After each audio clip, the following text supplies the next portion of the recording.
Let us see some more example of the. Blank Taj Mahal is in Agra. Taj Mahal famous મોન્યુમેન્ટનું name છે. એટલે આપણે અહીંયા શું યુઝ કરવાનું? ધ. આપણે ટી નથી જોવાનું, બરાબર? આપણે ડાયરેક્ટ ધ યુઝ કરવાનું છે. તમે અહીં કેપિટલ લેટર સ્પેશિયલ નેમ્સ હંમેશા કેપિટલ લેટરમાં જ લખેલા હોય, એટલે તમે કેપિટલ લેટર જોશો તોય તમને ખબર પડી જશે કે આપણે શું યુઝ કરવાનું? The.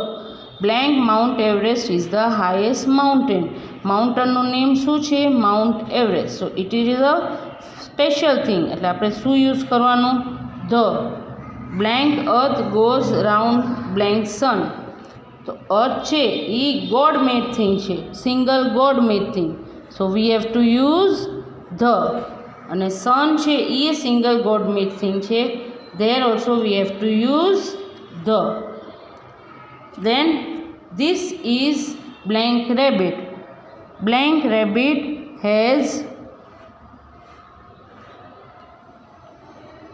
soft fur. So rabbit is not a special thing, so we have to see the first letter. First letter is R. So R is a consonant or vowel?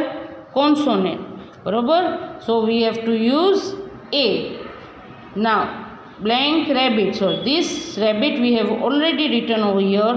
Again the rabbit word is repeated. તો જ્યારે પાછું repeat થાય એટલે આપણે શું use કરવાનું? The. This is blank apple.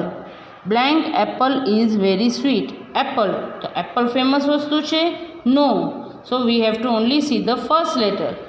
A. A is a vowel. So what we have to use? An. જ્યારે vowel આવે ત્યારે આપણે શું યુઝ કરવાનું? An. Now again apple has come. So the word is repeated.